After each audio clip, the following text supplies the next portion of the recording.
Baiklah, bismillahirrahmanirrahim. Assalamualaikum warahmatullahi wabarakatuh. Selamat sore. Kami dari kelompok 8 ingin mempresentasikan mengenai presentasi kami untuk mata kuliah akuntansi keuangan menengah 1 pada chapter 7 yaitu Cash and Receivable. Cash and Receivable yang dipresentasikan oleh saya Tigrana Samtampati dan teman saya. Saya Donita Putri. Saya Nurianita. Dan saya Heri Ahmad Fauzi. Kami dari akuntansi 2020 dan akuntansi 2017. Adapun saja materi kita pada pembahasan hari ini yaitu adalah learning 1 mengenai indicate how to report cash and related item yang akan disampaikan oleh saya.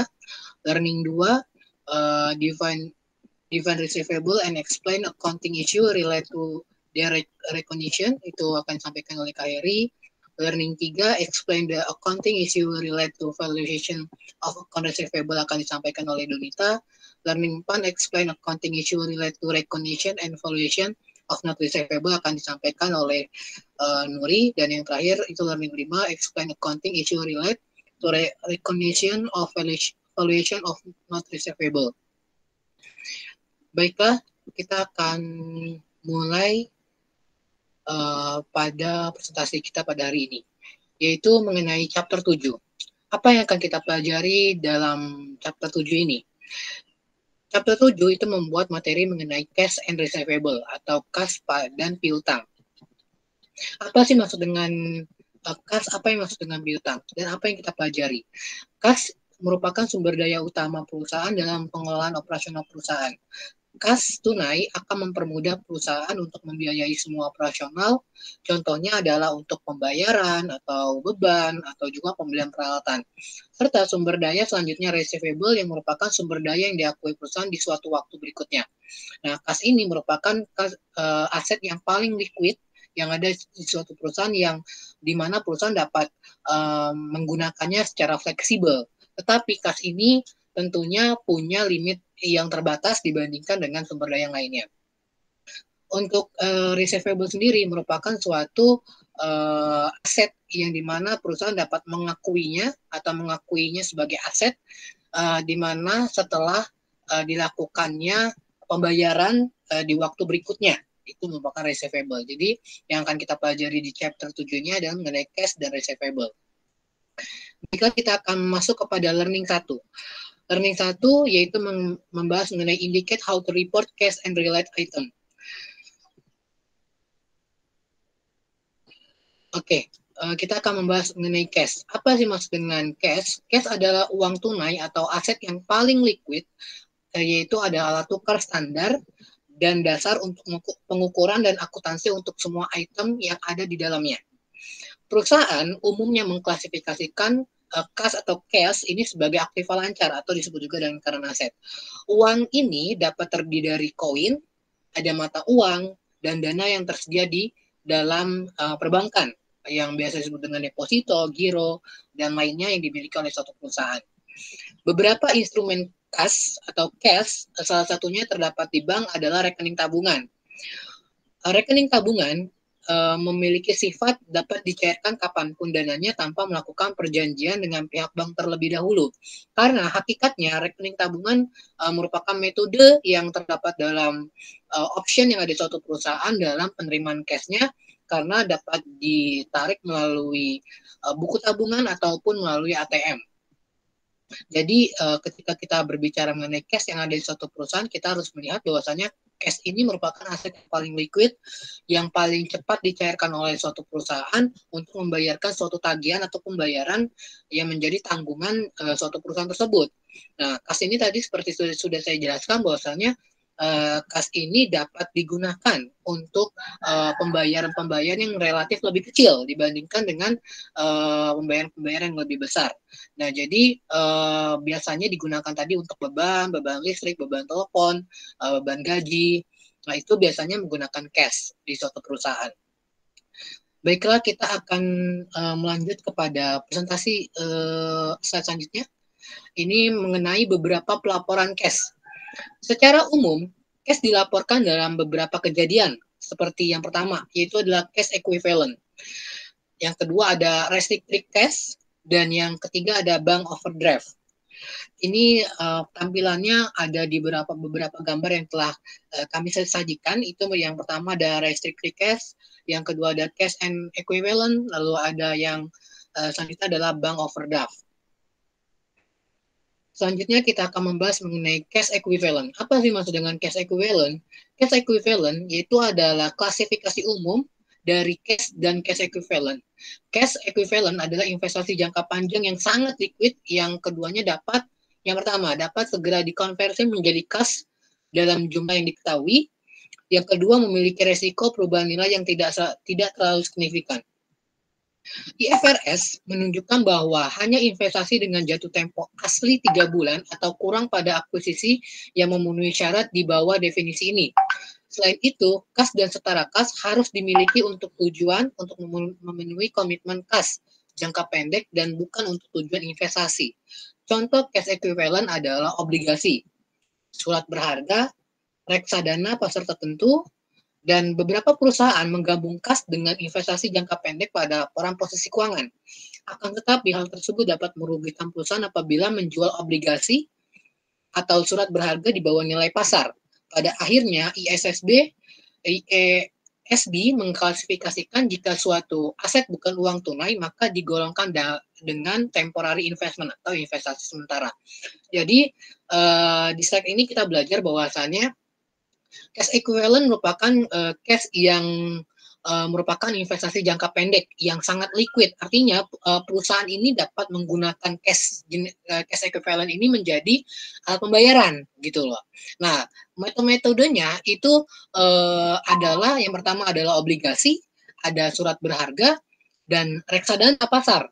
Nah, obligasi sendiri yaitu adalah surat hutang yang diterbitkan oleh suatu perusahaan yang dimana jangka pembayarannya itu bervariasi tergantung dari perusahaan itu menerbitkan, bisa 3 bulan, 6 bulan, ataupun 12 bulan. Tapi akan tetapi obligasi ini tanda kutipnya dapat dibayarkan dalam waktu terminnya adalah kurang lebih 1-6 bulan ya, paling cepatnya. Beberapa perusahaan ini juga menggabungkan antara semua aset ini dari cash equivalent ini menjadi suatu laporan dalam laporan posisi keuangan. Dan ternyata ISSB itu mengklasifikasikan bahwasannya obligasi, surat berharga, dan reksadana ini menjadi temporary investment atau investasi jenis sementara yang dapat dicairkan dalam jangka waktu cepat.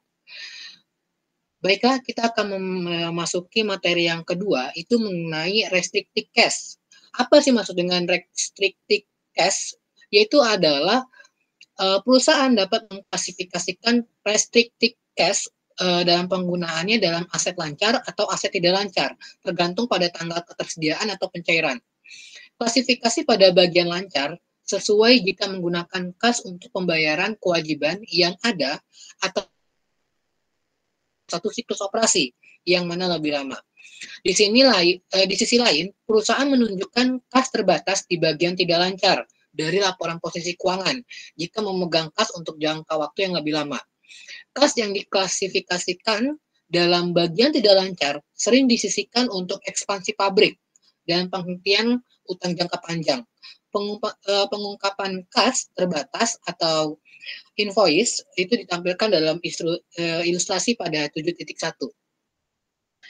Baiklah, ini adalah ilustrasi 7.1 di mana di sini bank dan lembaga pemberi pinjaman lainnya sering mengharuskan pelanggan untuk menjaga saldo kas minimum dalam rekening giro ataupun tabungan. Saldo minimum ini disebut dengan saldo kompensasi. Nah, saldo kompensasi sendiri adalah bagian dari setiap giro atau deposito berjangka atau sertifikat deposito yang dikelola oleh perusahaan yang merupakan dukungan untuk pengaturan pinjaman yang ada dari suatu perusahaan dengan lembaga pemberi pinjaman. Pengaturan semacam ini akan mencakup pinjaman yang belum dibayar dan jaminan ketersediaan kredit di masa depan. Artinya, ketika suatu industri atau perusahaan ini meminjamkan meminjam uang kepada perbankan, perbankan akan melihat bahwasannya berapa rekening giro, berapa rekening tabungan yang menjadi cash-nya dari suatu perusahaan. Dan ini akan dilihat bahwasannya apakah mencukupi utang yang akan dibayarkan.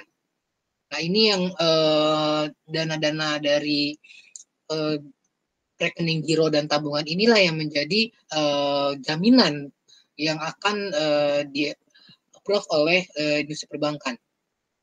Untuk menghindari penyesatan informasi untuk investor tentang jumlah uang tunai yang tersedia untuk memenuhi kewajiban berulang, perusahaan harus menyatakan secara terpisah deposito yang dibatasi secara hukum yang dimiliki sebagai saldo kompensasi terhadap pengaturan pinjaman jangka pendek, yaitu di antara kas dan item secara kas atau kas dan kas ekuivalen dalam aset lancar. Perusahaan harus mengklasifikasikan simpanan yang dibatasi secara terpisah yang dimiliki sebagai saldo kompensasi terhadap pengaturan pinjaman jangka panjang sebagai aset tidak lancar, baik di bagian investasi ataupun aset lainnya, dengan menggunakan keterangan uang di deposito tanpa perjanjian yang membatasi penggunaan jumlah kas yang ditunjukkan pada laporan posisi keuangan. Perusahaan harus menjelaskan pengaturan dan jumlah yang terlibat dalam catatan. Selanjutnya kita akan membahas jenis kas selanjutnya, itu adalah bank overdraft. Bank overdraft atau overdraft ini terjadi ketika perusahaan menuliskan cek lebih dari jumlah di rekening kasnya. Jadi bank overdraft ini semacam ketika suatu perusahaan ini menuliskan cek untuk pengeluaran saldo yang ada di dalam giro perusahaan tersebut ini melebihi. Nah, ini disebut dengan overdraft. Perusahaan harus melaporkan bank overdraft ini di bagian kewajiban lancar atau disebut dengan current liability, yang mana menggabungkan dengan jumlah yang dilaporkan sebagai hutang usaha. Jika material perusahaan harus mengungkapkan pos-pos ini secara terpisah, baik di muka, di laporan posisi keuangan, atau dalam catatan terkait. Bank overdraft dimasukkan sebagai komponen kas jika bank overdraft ini dapat dilunasi sesuai dengan permintaan dan merupakan bagian integral dari manajemen kas perusahaan, seperti praktik umum dalam menetapkan pengaturan saling hapus dengan rekening di bank yang sama. Bank overdraft ini yang tidak memenuhi persyaratan ini harus dilaporkan sebagai kewajiban saat ini. Jadi untuk bank overdraft ini harus dilaporkan sebagai kewajiban lancar dalam laporan posisi keuangan yang ada di suatu perusahaan. Baiklah, kita akan lanjut kepada materi selanjutnya, yaitu adalah summary of cash related item atau ringkasan item terkait uang tunai. Di sini, di gambar di samping, itu tersaji bahwasannya kas dan setara kas termasuk alat tukar dan sebagian besar instrumen yang dapat dinegosiasikan. Jika item tersebut tidak dapat dengan cepat dikonversi ke koin atau secara kas atau mata uang, perusahaan secara terpisah mengklasifikasikannya sebagai investasi, piutang, atau biaya dibayar di muka. Perusahaan memisahkan dan mengklasifikasikan kas yang tidak tersedia untuk pembayaran kewajiban yang jatuh tempo saat ini di bagian aset tidak lancar. Klasifikasi pos-pos yang berhubungan dengan kas tersaji dalam gambar di samping. Yang pertama yaitu adalah cash. Cash atau kas, klasifikasinya adalah kas, ini digunakan untuk pembayaran yang relatif kecil. Lalu ada petty cash and change funds, itu termasuk dalam klasifikasi kas, akan tetapi ini adalah bentuk kecilnya yang disediakan oleh suatu perusahaan yang diterima oleh bagian keuangan. Dan ini akan di-report dalam kas tersebut atau di akun cash ini. Lalu ada short term paper, ini termasuk dalam klasifikasi dalam cash equivalent, yaitu adalah jenis investasi dengan jangka waktu 3 bulan. Jadi kas equivalent ini, short term paper ini termasuk dalam cash equivalent. Lalu ada short term paper jenis kedua, yaitu adalah short term investment dalam klasifikasinya, yaitu adalah jenis investasi yang dimana jangka waktunya ini dimulai dari 3 bulan sampai 12 bulan. Jadi berbeda nih, tadi ada cash equivalent, yang ini ada short term investment. Jadi kalau cash equivalent itu dapat dicairkan dalam waktu 1-3 bulan, tapi kalau short term investment itu secara umum adalah satu siklus atau dalam 3-12 bulan dalam satu siklus operasional perusahaan. Lalu ada post debt check, ini masuk dalam classification dalam receivable, yaitu adalah pendapatan yang akan didapatkan oleh suatu perusahaan dalam jangka waktu bulan berikutnya ataupun dalam jangka waktu yang telah ditetapkan perusahaan dengan perusahaan lainnya. Lalu ada travel advance, ini ada receivable, klasifikasinya termasuk receivable. Ini biasanya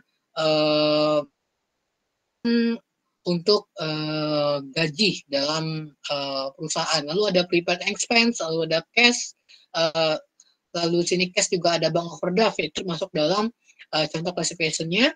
Lalu ada compensating balance, ini yaitu adalah cash separately classified as deposit maintenance as compensating balance. Ini termasuk ke dalam non-current, seperti itu. Baiklah, kita akan lanjut kepada presentasi slide berikutnya, yaitu ada evolving issue in cash atau masalah yang berkembang pada cash. Perusahaan melaporkan kas dan setara kas sebagai kas pada laporan posisi keuangan mereka. Untuk saldo yang tidak dilaporkan secara tunai tetapi harus tersedia dalam waktu yang relatif singkat untuk membayar persediaan, karyawan, ataupun pengeluaran lainnya, perusahaan memiliki berbagai tempat jenisnya, seperti yang ditunjukkan pada bagan yang berada di samping. Perusahaan menggunakan porsi terbesar dari kepemilikan kas mereka ke dalam utang perusahaan.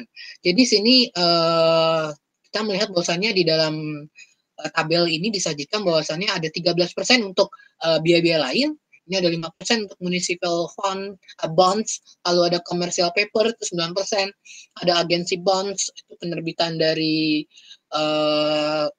suatu utang ya, 16%, lalu ada government debt, utang dari pemerintah sebanyak 25%, lalu ada corporate debt, ini hutang perusahaan, itu sebanyak 32%. Artinya yang di dalam tabel ini mensajikan bahwasannya kebanyakan uang yang ada di suatu perusahaan atau cash yang ada di suatu perusahaan itu digunakan untuk membayarkan hutang perusahaan itu sendiri, baik hutang usaha ataupun secara operasional perusahaan, seperti itu. Untuk learning kedua, akan disampaikan dan akan dibacakan dan dijelaskan oleh Kak Heri. Kepada Kak Heri dipersilakan. Baik, terima kasih Tigran atas waktunya. Baik, kali ini saya akan membaca untuk learning 2, yaitu Define Receivables and Explain Accounting Issue Relate to the Recognition, atau pengertian receivable dan menjelaskan masalah accounting yang relate atau yang berkenaan dan pengakuan terhadap receivable. Saya lanjut ke slide selanjutnya. Terima kasih. Receivable pengertiannya adalah janji lisan dari pembeli untuk membayar barang dan jasa yang dijual. Mereka mewakili akun terbuka yang dihasilkan dari perpanjangan kredit jangka pendek. Sebuah perusahaan biasanya mengumpulkan mereka dalam waktu 30 sampai 60 hari. Ini maksudnya net yang biasanya dibuatkan pada invoice, biasanya 30 atau 60 hari. It depend dari peraturan perusahaannya. Kadang ada yang 7 hari, ada yang 14 hari atau 2 minggu, ada yang 30 hari, atau ini ada 60 hari juga. Baik, selanjutnya, slide selanjutnya. Oke, pengertiannya yang lebih dalam lagi, piutang atau receivable yang tadi sudah disampaikan sebelumnya, kemudian perusahaan mengklasifikasikan piutang sebagai aset lancar ya, atau jangka pendek atau tidak lancar, atau aset yang jangka panjang atau short atau long term receivable. Perusahaan mengharapkan untuk menagih piutang lancar dalam waktu 1 tahun atau selama siklus operasi saat ini. Mana yang lebih lama, mereka mengklasifikasikan semua piutang lain sebagai tidak lancar. Piutang diklasifikasikan lebih lanjut dalam laporan posisi keuangan atau neraca sebagai piutang usaha atau non-usaha. Pelanggan sering berutang sejumlah perusahaan.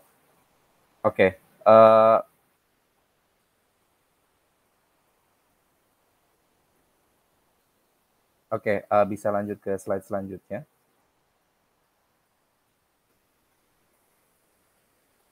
Thank you. Di sini juga masih menjelaskan mengenai piutang. Piutang non-usaha atau non-trade receivable timbul dari berbagai transaksi. Beberapa contoh non-perdagangan atau non-trade receivable antara lain uang muka untuk pejabat dan karyawan, uang muka ke anak perusahaan. Yang ketiga, uang jaminan yang dibayarkan untuk menutup kemungkinan kerusakan atau kerugian. Yang keempat, deposito dibayarkan sebagai jaminan kinerja atau pembayaran. Yang kelima, piutang dividen dan bunga. Yang keenam, tuntutan terhadap ini ada beberapa poin, tuntutan terhadap perusahaan asuransi untuk korban yang diderita, tuntutan terhadap terdakwa di bawah gugatan, kemudian ada badan pemerintah untuk pengembalian pajak, ada pengangkut umum untuk bayar yang rusak atau hilang, kemudian ada kreditur untuk bayar yang dikembalikan atau rusak atau hilang, ini seperti jaminan seperti itu, kemudian pelanggan untuk barang yang dapat dikembalikan, atau petik atau kontainer dan lain-lain. Karena sifat khas dari piutang non-usaha atau non-trade receivable, perusahaan umumnya melaporkannya sebagai pos terpisah dalam laporan posisi keuangan. Slide selanjutnya.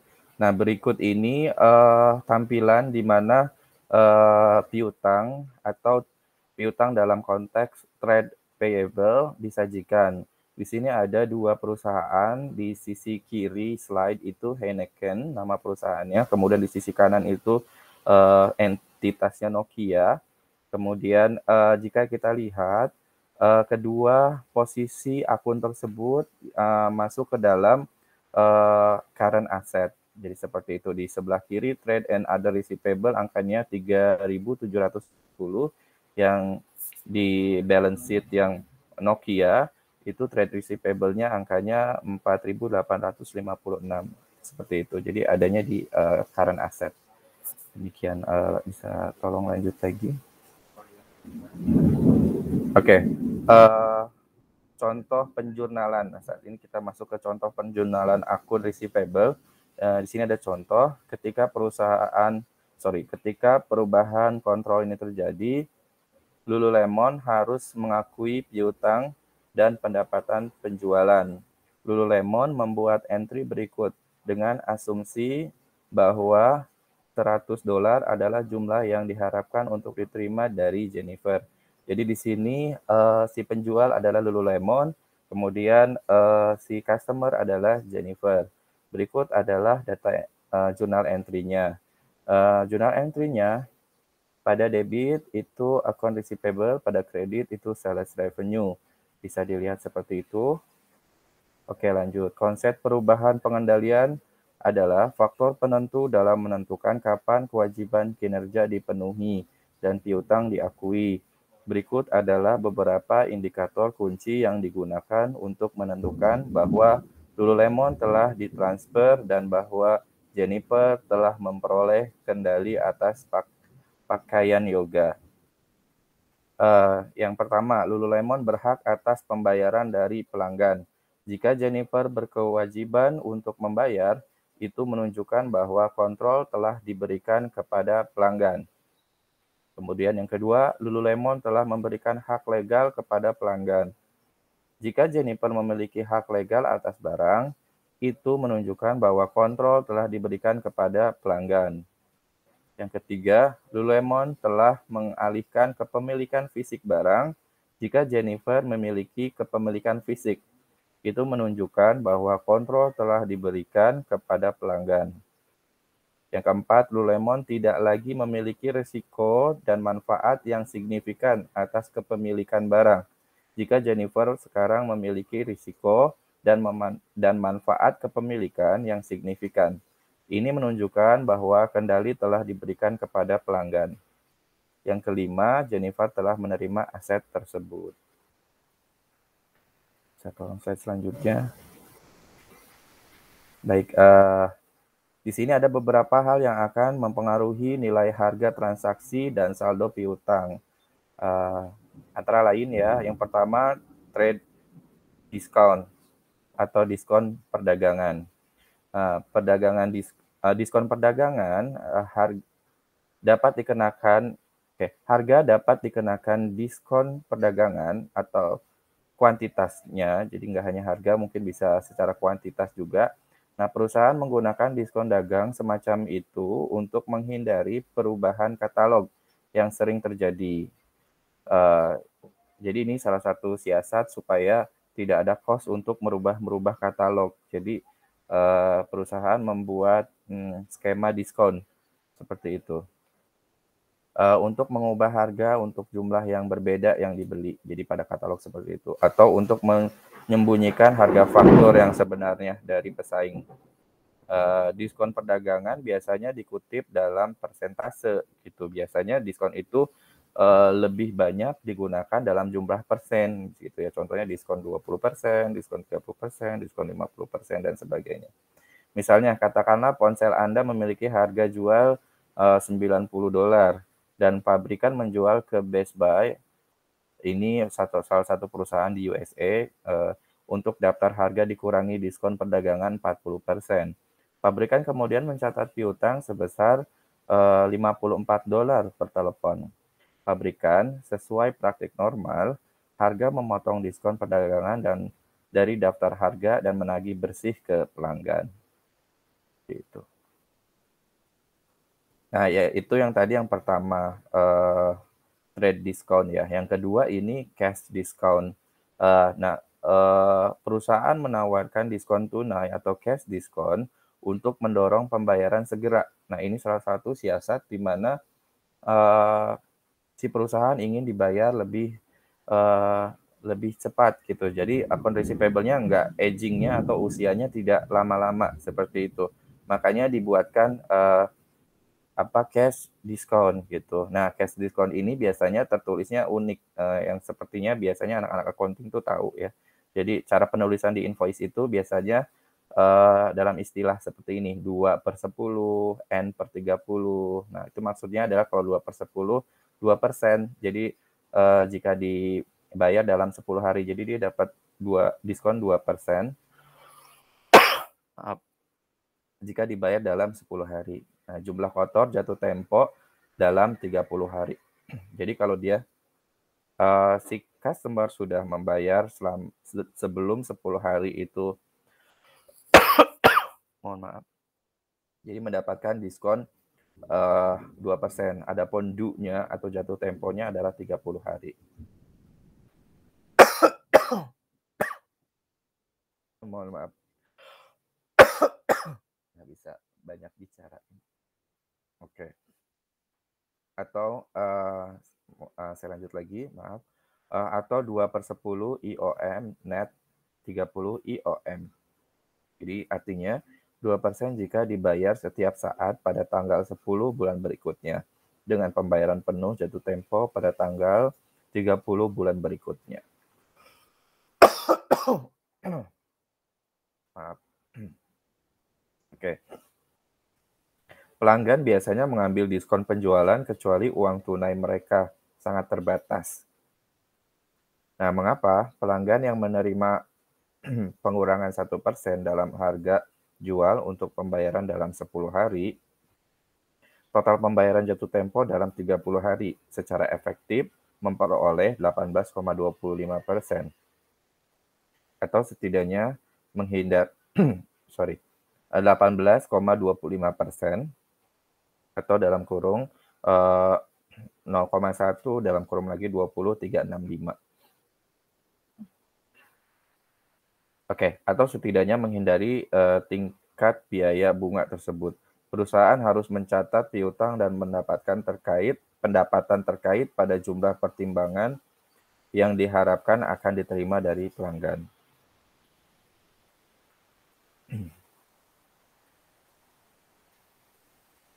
Oke, beberapa hal yang selanjutnya itu asumsi contoh lainnya.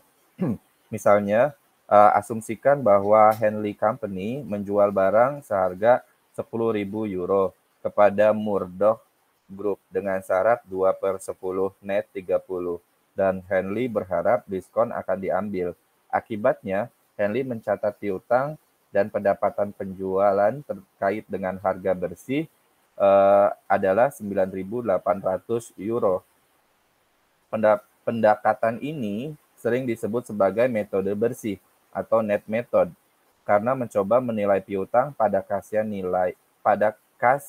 nilai yang dapat direalisasikan. Nah, kemudian jika Murdoch gagal untuk mengambil diskon, maka Henley mendebet diskon yang tidak diperhitungkan ke piutang dan mengkredit diskon penjualan yang hilang. Diskon penjualan yang hilang ditunjukkan di bagian penghasilan dan pengeluaran lain dari laporan laba rugi.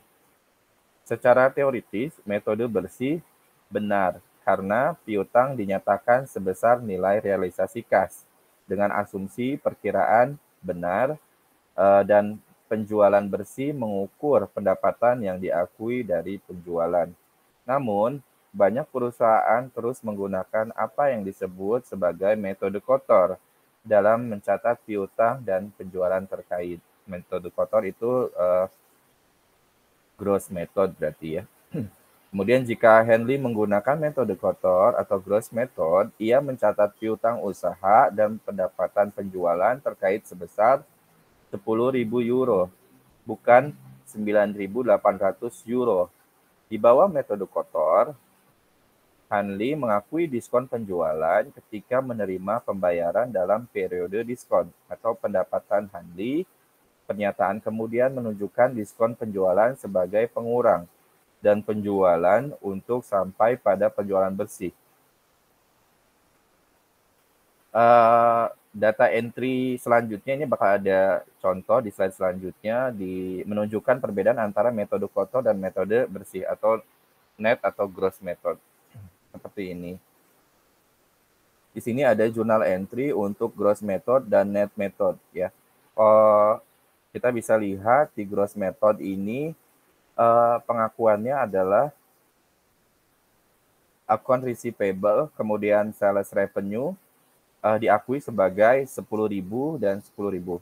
Adapun di net method, karena terms-nya ada 2/10 dan N30, maka diakuinya 9.800 dan 9.800 untuk account receivable dan sales revenue.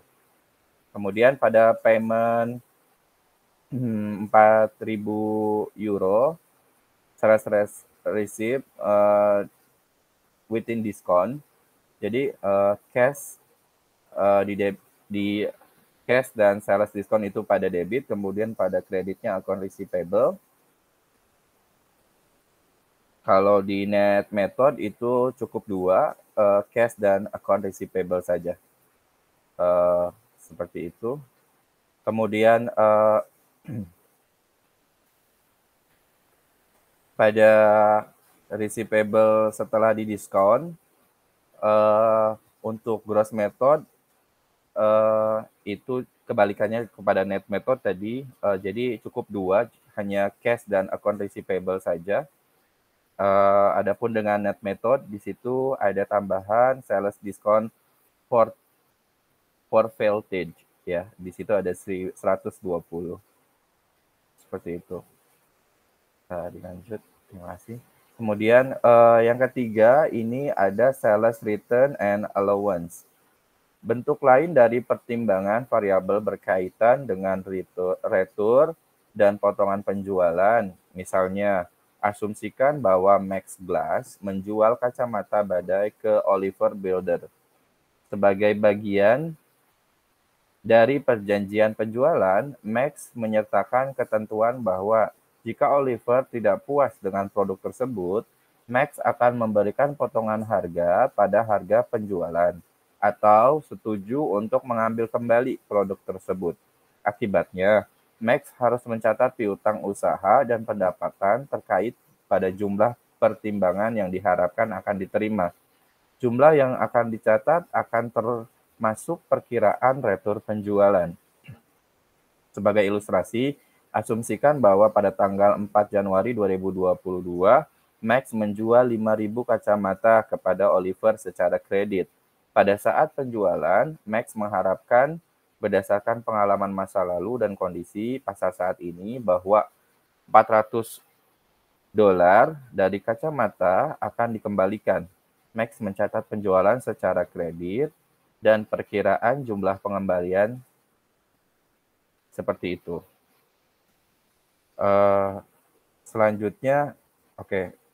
Nah, seperti ini cara penjurnalan dari Max dan Oliver. Jadi account receivable-nya pada debit itu 5.000, kemudian pada sales revenue dan return reliability yaitu pada kredit di 4.600 dan 400. Kemudian pada tanggal 16 Januari transaksinya efektifnya di tanggal 15 Januari itu credit liability return liability pada debit, account receivable pada kredit 300 dan 300. Nah, sebagai hasil dari transaksi ini, Max melaporkan pendapatan penjualan bersih pada laporan laba rugi sebesar 4.600, yang merupakan jumlah yang diharapkan Max akan diterima dari Oliver dari penjualan kacamata. Selain itu, Max melaporkan pernyataan posisi keuangan total saldo sebesar $4.700.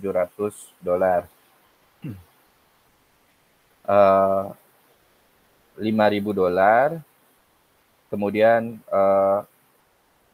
$300, dan estimasi kewajiban pengembalian sebesar $100, yaitu $400 dan $300.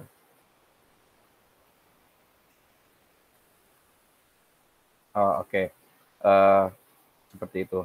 Nah, sementara saldo dalam akun piutang usaha dan kewajiban pengembalian tidak terjaring satu sama lain dalam laporan posisi keuangan.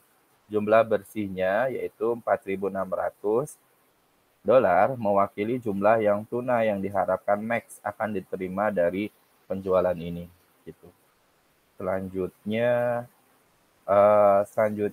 yaitu learning point 3. Learning objektifnya expand accounting issue relate to valuation of accounting receivable yang akan disampaikan oleh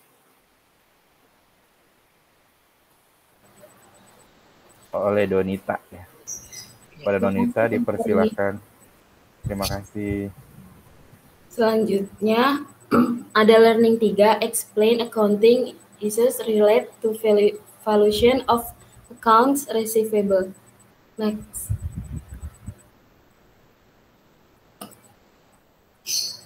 Learning 3 ini, perusahaan mencatat kerugian kredit sebagai debit untuk beban piutang tak tertagih atau tidak tertagih beban akun. Kerugian seperti itu adalah risiko normal dan perlu dalam melakukan bisnis pada dasar kredit. Dua metode yang digunakan dalam akuntansi untuk piutang tak tertagih yaitu yang pertama, metode penghapusan langsung, yang kedua, metode penyisihan. Next. Perusahaan mencatat kerugian kredit sebagai debit untuk beban piutang tak tertagih atau tidak tertagih beban akun. Kerugian seperti itu adalah risiko normal dan perlu dalam melakukan bisnis pada dasar kredit. Dua metode yang digunakan dalam akuntansi untuk piutang tak tertagih, yang pertama ada metode penghapusan langsung atau direct write-off method. Yang kedua ada metode penyisihan atau allowance write-off method. Next. Yang pertama, metode penghapusan langsung, yaitu metode penyisihan akuntansi untuk piutang tak tertagih melibatkan estimasi piutang tak tertagih pada akhir setiap periode. Periode ini memastikan bahwa perusahaan menyatakan piutang pada laporan posisi keuangan pada nilai realisasi kasnya. Nilai realisasi kas adalah jumlah bersih yang diharapkan diterima perusahaan secara tunai. Di bawah metode penghapusan langsung, ketika sebuah perusahaan menentukan akun tertentu tidak dapat ditagih, ia membebankan kerugian tersebut ke beban piutang tak tertagih. Asumsikan misalnya bahwa pada tanggal 10 Desember 2022, Cruise Ltd menghapuskan saldo Yasado sebesar $8.000 yang tidak dapat ditagih. Entry-nya adalah sebagai berikut. Bad debt expense-nya di debit, account receivable-nya di kredit.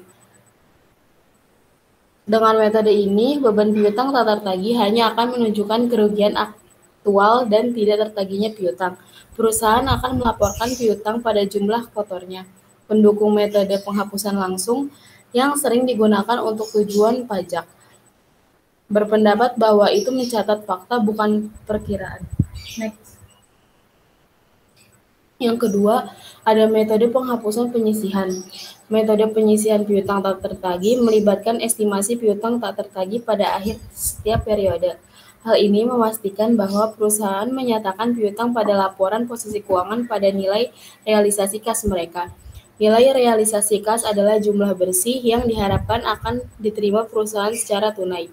Pada setiap tanggal laporan keuangan, perusahaan memperkirakan piutang tak tertagih dan nilai realisasi kas menggunakan informasi tentang peristiwa masa lalu dan saat ini serta perkiraan kolektibilitas masa depan. Akibatnya, laporan posisi keuangan mencerminkan estimasi kini atas kerugian tak tertagih dan diharapkan pada tanggal pelaporan, dan pelaporan laba rugi mencerminkan dampak penurunan atau peningkatan kredit yang telah terjadi selama periode tersebut. Metode ini memiliki 3 fitur penting. Yang pertama itu ada perusahaan memperkirakan piutang tak tertagih dan membandingkan estimasi baru dengan saldo saat ini dalam akun penyisihan. Yang kedua, perkiraan debit perusahaan meningkat, tidak tertagih menjadi beban departemen yang buruk. Yang ketiga, ketika perusahaan menghapus akun tertentu, mereka mendebit piutang tak tertagih ke penyisihan piutang ragu-ragu. Next. Contoh transaksinya itu, Brown Furniture memiliki penjualan kredit sebesar 1.800. Dari jumlah ini, 150 tetap tidak tertagih pada tanggal 31 Desember. Manajer kredit memperkirakan bahwa 10.000 dari penjualan ini tidak akan tertagih. Jurnal penyesuaian untuk mencatat transaksi piutang tak tertagih dengan asumsi saldo nol dalam akun penyisihan adalah bad debt-nya di debit. Terus ada allowance for doubtful account-nya di kredit sebesar 10.000.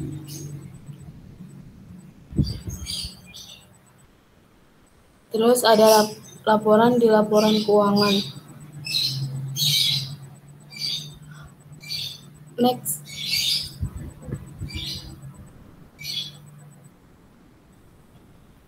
Selanjutnya ada contoh transaksi penghapusan penyisihan. Untuk mengilustrasikan penghapusan piutang, asumsikan bahwa Wakil Presiden Keuangan Brown Prabotan mengizinkan penghapusan 1.000. Itu ada allowance for doubtful account sebesar 1.000 di debit, terus juga ada account receivable sebesar 1.000 di kredit. Beban piutang tak tertagih tidak bertambah pada saat terjadi penghapusan. Di bawah metode penyisihan, perusahaan mendebit setiap penghapusan piutang tak tertagih ke akun penyisihan daripada ke beban piutang yang tak tertagih. Debit ke beban piutang tak tertagih akan salah karena perusahaan telah mengakui beban ketika membuat jurnal penyesuaian untuk taksiran piutang tak tertagih. Sebaliknya, entry untuk mencatat penghapusan piutang tak tertagih mengurangi piutang usaha dan penyisihan piutang diragukan. Next. Contoh transaksinya, contoh transaksi pembayaran kembali piutang penyisihan yang telah ditutup. Ini mencatat koleksi dengan cara biasa. Sebagai ilustrasi itu, asumsikan bahwa pada tanggal 1 Juli 2023, Randall PLC membayar sejumlah 1.000 yang Brown Furniture telah dihapuskan pada 1 Maret. Contoh akunnya itu ada account receivable pada allowance for doubtful account, yaitu account receivable di debit sebesar 1.000, terus allowance-nya 1.000 juga di kredit. Lalu ada cash sama account receivable sebesar 1.000. Cash-nya di debit, account receivable-nya 1.000 di kredit. Next.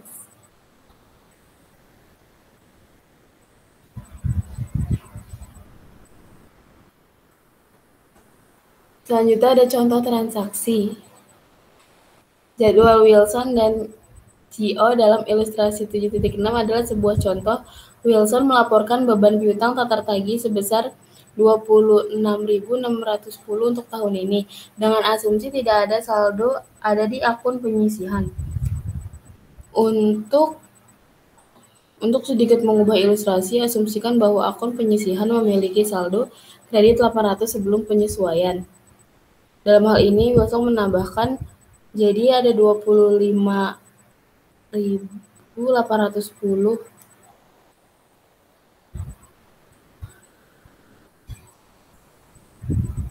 berasal dari 26.610 dikurang 800. Contoh akunnya ada bad debt expense sebesar 25.810 sama allowance for doubtful ada 25.810 di kredit.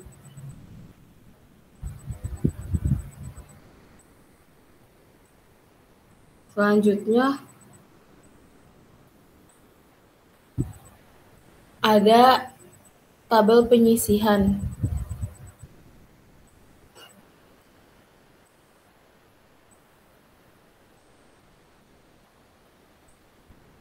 Selanjutnya akan dibacakan oleh teman saya. Selanjutnya ada learning part. Learning objektif menjelaskan tujuan, isi, dan penyusunan laporan arus kas. Next.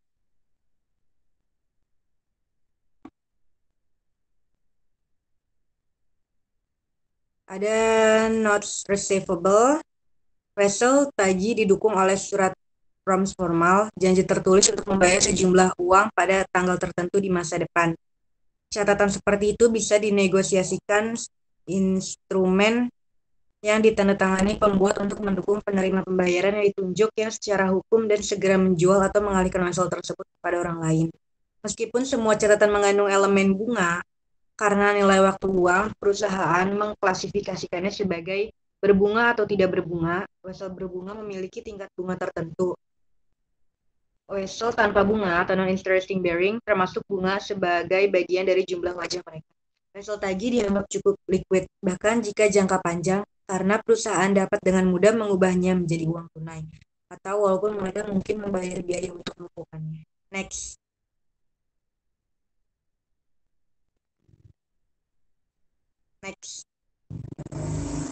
Perusahaan sering menerima wesel tagih dari pelanggan yang perlu memperpanjang jangka waktu pembayaran piutang, atau mereka membutuhkan catatan dari beresiko tinggi atau pelanggan baru. Selain itu, perusahaan sering menggunakan wesel dan pinjaman kepada karyawan dan anak perusahaan, dan dalam penjualan properti, pabrik, dan peralatan di beberapa industri, misalnya industri kapal pesiar atau olahraga, uang kertas mendukung semua penjualan kredit. Mayoritas wesel bagaimanapun berasal dari transaksi pinjaman. Isu-isu dasar dalam akuntansi untuk wesel tagih sama dengan piutang, pengakuan, penilaian, dan penghentian pengakuan. Next. Recognitions of notes receivable. Perusahaan mencatat dan melaporkan wesel tagih jangka panjang pada nilai sekarang dari uang tunai yang mereka harapkan untuk dikumpulkan. Ketika bunga dinyatakan pada wesel berbunga sama dengan tingkat bunga efektif atau pasar, wesel dicatat pada nominal 12 ketika kurs yang disebutkan berbeda dari kurs pasar. Uang tunai yang dipertukarkan atau nilai sekarang berbeda dari nilai nominal wesel tersebut. Perusahaan kemudian mencatat perbedaan ini, baik sebagai diskonto atau premium, dan diamortisasi selama umur wesel tersebut mendekati suku bunga efektif atau suku bunga pasar. Ini menggambarkan salah satu dari banyak situasi di mana konsep nilai waktu uang diterapkan pada pengukuran akuntansi. Next. Not issued at face value.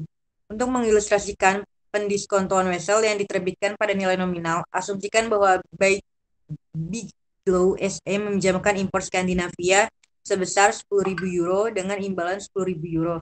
Catatan 3 tahun dengan bunga 10% per tahun. Tingkat bunga pasar untuk wesel risiko serupa juga 10%. Kami menunjukkan diagram waktu yang menggambarkan kedua arus kas di ilustrasi berikut. Berikut adalah ilustrasi dari time diagram for not issued at face value. Next.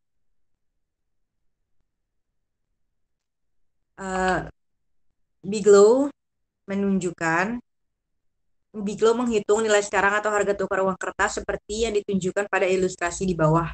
Percent value of notes, state and market rates the same. Face value of the note-nya ada 10.000 euro, present value of the principal-nya ada 10.000 euro, PVF-nya ada 3,10%. Terus sama dengan 10.000 euro dikali 0,75132. Hasilnya adalah 7.513 euro. Untuk present value of the interest-nya ada 1.000 euro, yaitu dari PFP dikurang 0A 3,10%. Sama hasilnya sama dengan 1.000 euro dikali 2,48685. Hasilnya 2.487 euro. Present value of the note-nya ada 10.000. Jadi dikurang. Dalam hal ini nilai sekarang dari Wesel sama dengan nilai nominalnya karena pasar efektif dan tingkat bunga yang dinyatakan adalah sama. Biglow mencatat penerimaan dan perhatikan ilustrasi di samping. You can use a financial calculator to solve this problem. Calculator solution for present value of note receivable-nya. Itu ada N-nya, inputnya 3, I-nya 10, P-nya kan ditanya, jadi jawabannya minus 10.000. MT-nya 1.000, FI-nya ada 10.000. Nah, notes receivable 10.000, cash-nya 10.000. Biglow recognize interest revenue each year as follows. Cash-nya ada 1.000, interest revenue-nya ada 1.000. Next.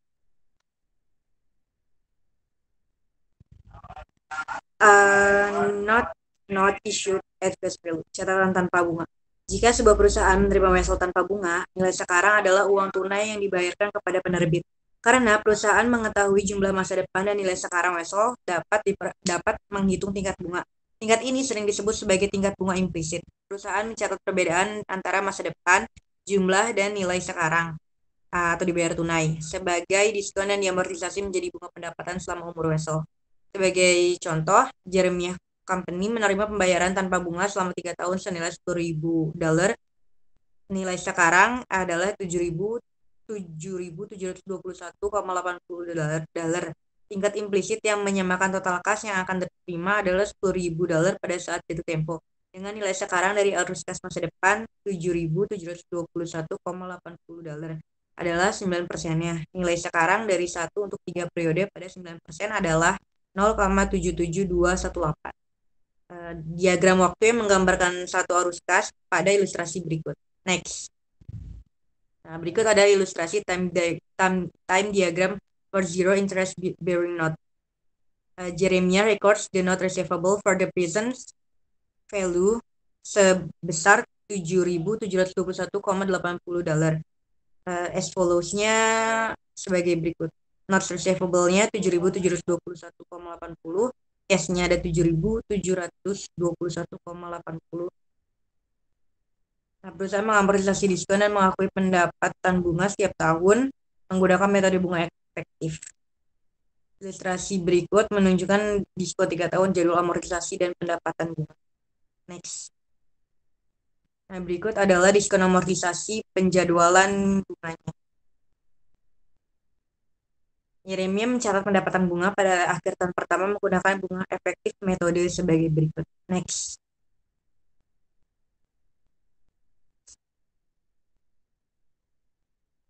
Notes receivable-nya ada 694,96.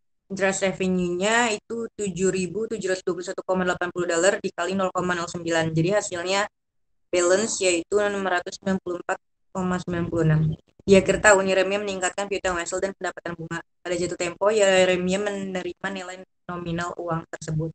Interest bearing notes. Seringkali tarif yang dinyatakan dan tarif efektif berbeda. Wesel tanpa bunga adalah satu contoh. Untuk mengilustrasikan situasi yang lebih umum, asumsikan bahwa Morgan Group memberikan pinjaman kepada Mary Company dan sebagai gantinya menerima Wesel 3 tahun senilai 10.000 euro dengan bunga 10% per tahun. Tingkat bunga pasar untuk Wesel dengan resiko serupa ada 12%. Berikut adalah diagram waktu yang mengilustrasikan kedua arus kas dan bunga yang dibayarkan setiap tahun dalam ilustrasi berikut. Ini adalah ilustrasi dari time diagram for interest bearing note. Next. Morgan menghitung nilai sekarang dari dua ruska seperti yang ditunjukkan pada ilustrasi 7.2. Face value of the notes-nya ada 10.000 euro, present value of the principal-nya ada 10.000 euro, yaitu PFP-nya 3,12%. Jadi hasilnya 10.000 euro dikali 0,71178. Hasilnya adalah 7.118 euro. Present value of the interest-nya ada 1.000 euro. Dari PVF dikurang OI-nya ada 3,12%. Jadi sama dengan 1.000 euro dikali 2,40183. Hasilnya adalah 2.402 euro. Present value of the notes-nya ada 9.520. Difference atau diskonnya jadi 480 euro. Dalam hal ini, karena tingkat bunga efektifnya 12% melebihi tingkat yang ditentukan 10%. Nilai sekarang dari uang tersebut kurang dari nilai nominalnya, yaitu Morgan menunjukkan wesel tersebut dengan harga diskon. Morgan mencatat nilai sekarang dari catatan sebagai berikut. Notes receivable-nya ada 9.520, cash-nya ada 9.520. Next. Schedule of note discount amortizations, effective interest method, 10% note discounted at 12%. Cash received-nya ada date of issue, di carrying amount of note-nya ada 9.520 euro. End of year, first year ada cash receive-nya ada di 1.000 euro, interest revenue-nya ada 1.142 euro, discount amortize-nya ada 142 euro. Jadi carrying amount of note-nya ada 9.562 euro. End of second year itu ada 1.000 euro, interest revenue-nya 1.159 euro, discount amortize-nya 159 euro. Jadi carrying amount of notes-nya ada 9.821 euro. End of year third-nya ada 1.000 euro, interest revenue-nya ada 1.179 euro, discount amortize-nya ada 179, carrying amount of note-nya ada 10.000 euro. Jadi total cash receive-nya ada 3.000 euro, total interest revenue-nya ada 3.480 euro, discount amortize-nya ada 480 euro. Terus pada tanggal penerbitan, uang kertas tersebut memiliki nilai sekarang sebesar 9.520 euro. Minat tambahan pendapatan yang tersebar selama 3 tahun per wesel sebagai hasilnya adalah 480 euro dari 10.000 euro dikurang 9.520 euro. Next. Pada akhir tahun pertama, Morgan menerima uang tunai sebesar 1.000 euro, tapi pendapatan bunganya adalah 1.142 euro. Itu perhitungan dari 9.520 euro dikali 0,12. Selisih antara 1.000 euro dan 1.142 euro adalah diskon yang diamortisasi sebesar 142 euro. Morgan mencatat penerimaan bunga tahunan dan amortisasi diskon untuk tahun pertama sebagai berikut. Cash-nya ada 1.000, notes receivable-nya 142, trust revenue-nya ada 1.142. Nilai tercatat wesel sekarang adalah 9.662 euro. Hasil dari 9.520 ditambah 142 euro. Morgan mengulangi ini proses hingga akhir tahun ketiga. Ketika nilai sekarang melebihi nilai nominal, wesel tersebut ditukar dengan premi. Perusahaan mencatat premi pada wesel tagih sebagai debit dan mengamortisasinya menggunakan metode bunga efektif selama umur wesel sebagai pengurangan tahunan dalam jumlah pendapatan bunga yang diakui. Next. Not received for property, goods, and services. Ketika wesel diterima sebagai ganti properti, barang atau jasa di transaksi tawar-menawar yang dilakukan secara wajar, tingkat bunga yang dinyatakan adalah dianggap adil kecuali salah satu dari berikut ini terjadi. Yang pertama, tidak ada tingkat bunga yang disebutkan. 2, tingkat bunga yang disebutkan tidak masuk akal. 3, jumlah nominal wesel berbeda. Cara material dan penjualan tunai saat ini harga untuk item yang sama atau serupa atau dari nilai wajar saat ini dari hutang instrumen. Dalam keadaan ini, perusahaan mengukur nilai sekarang dari wesel tersebut dengan nilai wajar properti barang atau jasa atau dengan jumlah yang wajar mendekati nilai wajar wesel tersebut. Next. Sebagai ilustrasi, Oasis Development Company menjual lot pojok Garussi Pelikan sebagai restoran lokasi. Oasis menerima dengan imbalan wesel 5 tahun yang memiliki nilai jatuh tempo sebanyak $35.227 dan tidak ada tingkat bunga yang ditentukan. Tanah itu awalnya berharga $14.000 untuk Oasis. Pada tanggal penjualan, tanah tersebut memiliki nilai wajar $20.000. Mengingat kriteria di atas, Oasis menggunakan adil nilai tanah $20.000 sebagai nilai sekarang dari wesel tersebut. Oleh karena itu, Oasis mencatat penjualan sebagai Notes receivable di debit sebanyak 20.000, land atau tanah 14.000, di kredit gain on disposal of land-nya 20.000 dikurang 14.000 dolar. Jadi hasilnya ada. Basis mengamortisasi diskonto ke pendapatan bunga selama 5 tahun. Nomor Wessel menggunakan metode bunga. Next. Choice of interest rate. Dalam transaksi Wessel, faktor lain yang terlibat dalam pertukaran seperti nilai wajar properti, barang atau jasa menentukan nilai bunga efektif atau real. Tapi jika perusahaan tidak dapat menentukan nilai wajar tersebut karena Wessel tersebut tidak memiliki pasar yang siap pakai, menentukan nilai sekarang dari uang kertas lebih sulit. Untuk memperkirakan saat ini nilai Wessel dalam keadaan seperti itu, perusahaan harus memperkirakan tingkat bunga yang berlaku yang mungkin berbeda dari tingkat bunga yang dinyatakan. Proses ini, pendekatan suku bunga disebut imputasi. Tingkat bunga yang dihasilkan disebut tingkat bunga yang diperhitungkan. Tarif yang berlaku untuk instrumen serupa dari penerbit dengan peringkat kredit yang sama mempengaruhi pilihan tarif. Perjanjian yang membatasi jaminan, jadwal pembayaran, dan suku bunga utama yang ada juga mempengaruhi pilihan. Sebuah perusahaan menentukan tingkat bunga yang diperhitungkan saat menerima Wessel untuk mengabaikan perubahan selanjutnya dalam suku bunga yang berlaku. Next. Valuation of notes receivable. Seperti piutang, perusahaan mencatat dan melaporkan Wessel tagih jangka pendek pada nilai realitas, yaitu pada jumlah nominalnya dikurangi semua tunjangan yang diperlakukan. Akun penyisihan piutang Wessel utama adalah penyisihan piutang diragukan, perhitungan dan estimasi yang terlibat dalam penilaian Wessel tagih jangka pendek dan dalam mencatat beban piutang tak tertagih dan penyisihan terkait proses sejajar dengan itu. Untuk piutang dagang, perusahaan memperkirakan jumlah piutang tak tertagih dengan analisis piutang. Next. Selanjutnya ada soal dan pembahasan yang akan dibacakan oleh kita. Baiklah, kita akan menjawab mengenai soal E5.8. Di sini menginstruksikan mengenai for each item above, indicate the dollar amounts to be reported as current liability and as a non-current liability if any, jika ada. Jadi di transaksi 5.8 ini pada tanggal 1 Desember pada tanggal 15 Desember 2022 Pascal declared a cash dividend of $2 per share to shareholder of record on December 31. The dividend is payable on January tanggal 15 Januari 2023. Pascal has issued 1 juta saham biasa dan memiliki dan terkandung 50.000 saham treasury di dalamnya. Lalu pada tanggal transaksi kedua pada tanggal 31 ini terdapat bonds payable sebanyak 100 juta yang sedang berjalan, lalu memiliki 8% bunganya yang dibayarkan setiap tanggal 30, dan pada tanggal 30 di tahun pertama ini dilakukan pembayaran sebanyak 25 juta dan di awal 2000 dan akan dilanjutkan pada September 2023. Lalu transaksi yang ketiga itu ada at Desember tanggal 31, ini pada tahun 2021 ini ada customer advance for terdapat pembayaran dari customer sebanyak 12 juta. Pada sama 2022 Pascal telah menerima 30 juta dari customer, lalu 25 juta, lalu ada represent performance obligation which haven't been certified.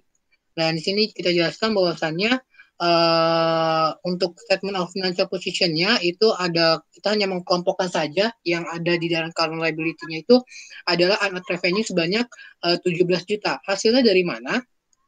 Hasil dari sini yaitu adalah hasil dari di sini ada 30 ditambah 12 dikurangi dengan 25 juta yang telah 30 juta ditambah dengan 12 juta. Saldo di awal ada 12 juta ditambah dengan 30 juta yang didapatkan dari customer atau pelanggan dikurangi dengan 25 juta yang sudah dilakukan. Unearned-nya akan berkurang. Jadi 30 tambah 12 dikurangi dengan 25 juta. Ini untuk di bagian current liability pada unearned revenue, maka hasilnya ada 17 juta. Lalu ada non-current liability, ini maksudnya liability, yaitu ada bonds payable. Itu adalah sebanyak 100 juta yang ini masih berjalan. Jadi tadi pembayarannya itu adalah 25 juta pada tanggal 30 September. Lalu untuk transaksi nomor satu ini adalah untuk transaksi dividen yang akan dilaporkan di laporan return earnings. Jadi adanya di tahun depan, maka di tanggal 1 ini tidak ada transaksi ataupun dalam golongan kategorinya di laporan keuangan di tahun 2021. Mungkin itu saja yang ada di jabaran materi kita pada hari ini. Kurang lebihnya mohon maaf. Wassalamualaikum warahmatullahi wabarakatuh.